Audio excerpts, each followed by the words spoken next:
মহাপ্রভুর কীর্তন শুধু শুনবি নয়, মানবি, তবে তো মানব হবি, না হলে তো দানবে পরিণত হবি তোরা।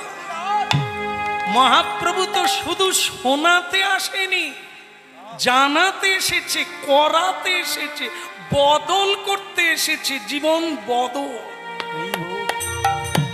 তাই ভক্তমণ্ডলী মায়েরা, এরকম মুখস্থ আমরা অনেকে অনেক কিছু জানি, মাইক্রোফোন পেলে থামবার উপায় নেই, কিন্তু জীবনে সে তুলসীতে জল দানও করেনি।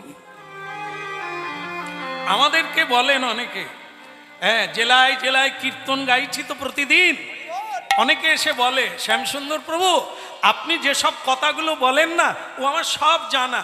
হ্যাঁ, আমার বাড়িতে আমার বাপ ঠাকুর দাদা